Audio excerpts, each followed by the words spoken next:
Assalamualaikum warahmatullahi wabarakatuh. Kami dari kelompok 2 akan menjelaskan tentang apa sih pengertian dari waris dan juga unsur-unsurnya menurut Perdata. Sebelumnya, izinkan saya untuk memperkenalkan nama-nama dari kelompok kami. Yang pertama ada saya sendiri, Maeswara Rajendra Rosyandi, lalu ada Anissa Akmalia, dan juga ada Tri Hartini. Apa sih pengertian dari hukum waris? Sebenarnya, di dalam Kitab Undang-Undang Hukum Perdata, tidak disebutkan satu pasal pun yang merumuskan tentang hukum waris. Perumusan waris hanya disebutkan pada pasal 830 Kitab Undang-Undang Hukum Perdata yang berbunyi, pewarisan hanya terjadi karena kematian. Jadi, sejak kematian seseorang, perpindahan segala hak dan kewajiban pewaris beralih pada para ahli warisnya. Beralihnya para ahli waris hanyalah hak dan kewajiban dalam hubungan hukum harta kekayaan. Dikarenakan minimnya definisi waris di dalam KUH Perdata, mari kita beralih ke kutipan para ahli yang sebagai berikut. Menurut Apit Law, hukum waris adalah kumpulan peraturan yang mengatur hukum mengenai kekayaan karena meninggalnya seseorang. Mengenai pemindahan kekayaan yang ditinggalkan oleh si mati dan akibat dari pemindahan ini bagi orang-orang yang memperolehnya, baik dalam hubungan antara mereka dengan mereka, maupun dalam hubungan antara mereka dengan pihak ketiga. R. Subekti mengatakan bahwa hukum waris mengatur hal ihwal tentang benda atau kekayaan seseorang jikalau ia meninggal dunia. Atau, hukum waris itu mengatur akibat-akibat hubungan kekeluargaan terhadap harta peninggalan seseorang.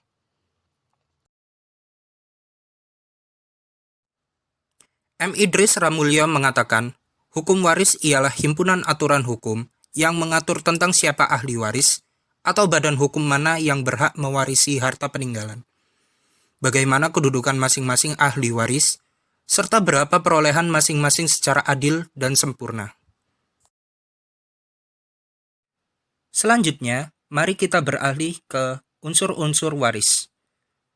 Anisitus Amanat mengatakan ada 3 unsur penting dalam pewarisan, yaitu yang pertama adalah pewaris, lalu yang kedua adalah ahli waris, dan yang ketiga adalah harta peninggalan.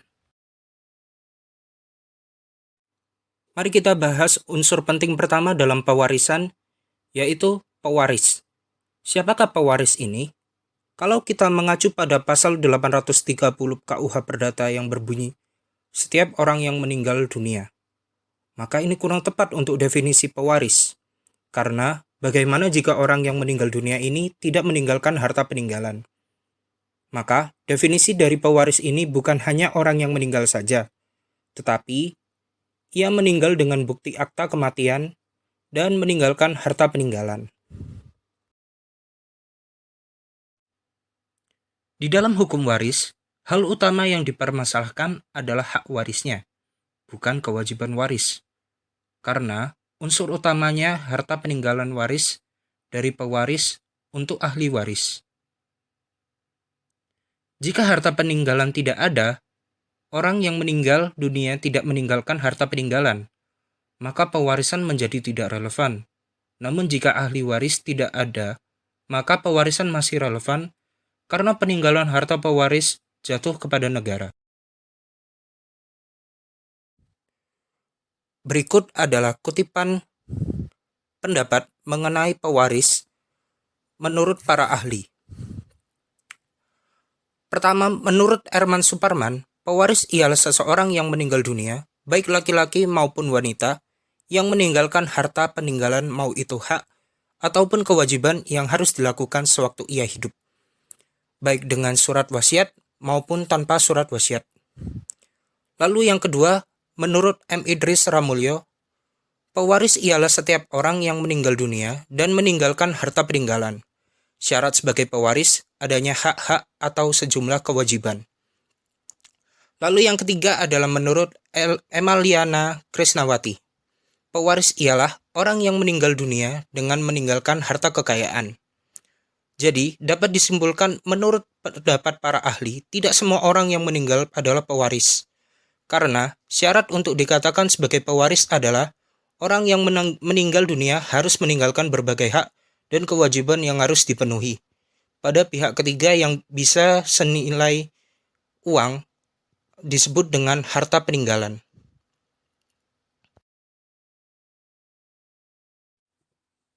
Selanjutnya, mari kita masuk kepada pembahasan unsur penting kedua dalam pewarisan, yaitu adalah ahli waris. Siapakah yang berhak menjadi ahli waris? Mengacu pada konsep Kitab Undang-Undang Hukum Perdata, terdapat dua golongan atau kelompok yang berhak menjadi ahli waris.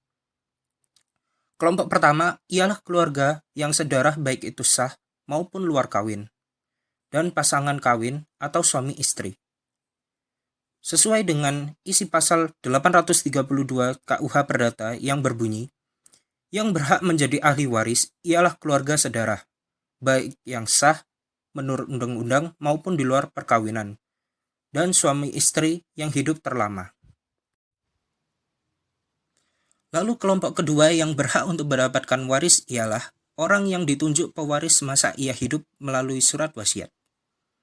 Orang yang ditunjuk melalui wasiat ini bisa jadi keluarga yang memiliki hubungan keluarga dengan pewaris, baik sah maupun luar kawin. Atau pasangan kawin suami istri, pewaris yang hidup terlama dengan pewaris.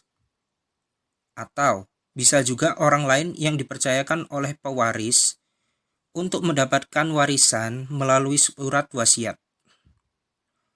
Orang-orang yang ditunjuk ini memiliki kewajiban untuk membayar hutang pewaris, hak, dan kewajiban yang terjadi setelah pewaris meninggal dunia. Hal ini seperti pada pasal 954 KUH Perdata yang berbunyi, wasiat pengangkatan ahli waris ialah suatu wasiat di mana pewaris memberikan kepada satu orang atau lebih harta benda yang ditinggalkannya pada waktu dia meninggal dunia, baik seluruhnya maupun sebagian, seperti seperdua atau sepertiga. Jadi singkatnya, ahli waris ialah orang yang menggantikan pewaris dalam kedudukan hukum dalam harta peninggalan, baik itu semuanya maupun bagian yang sebanding.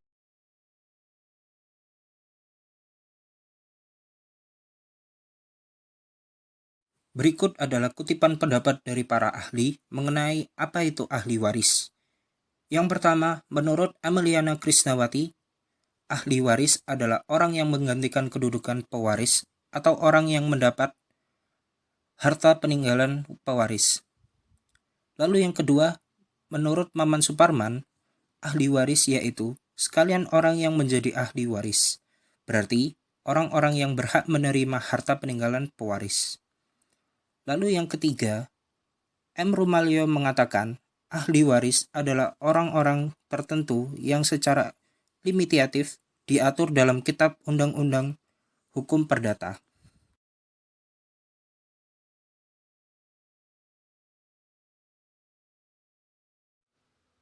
Selanjutnya, mari kita lanjutkan ke unsur penting ketiga pewarisan, yaitu adalah harta peninggalan. Harta peninggalan dalam sistem hukum perdata barat yang bersumber kepada ketentuan Kitab Undang-Undang Hukum Perdata meliputi seluruh harta benda beserta hak dan kewajiban pewaris dalam lapangan hukum nama kekayaan yang dapat dinilai dengan uang. Menurut Kitab Undang-Undang Hukum Perdata, dari manapun harta itu asalnya, tetap merupakan satu kesatuan yang secara keseluruhan beralih dari tangan si yang meninggal dunia kepada para ahli warisnya.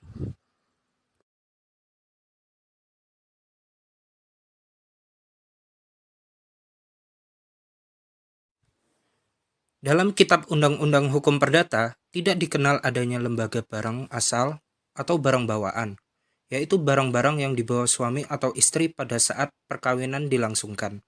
Pengecualiannya dilakukan dengan cara dibuatnya perjanjian kawin.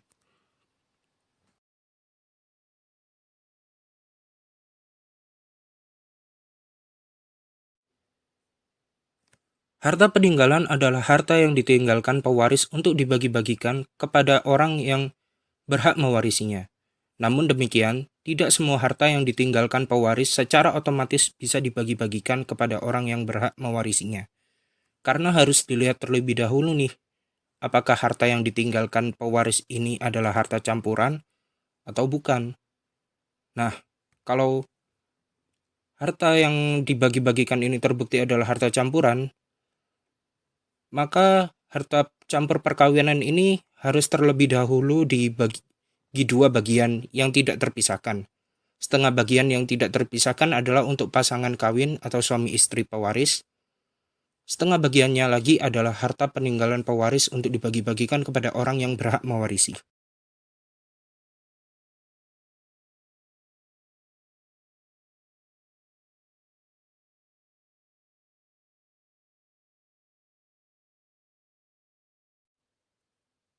Terima kasih telah menonton video kami. Mohon maaf bila ada salah kata.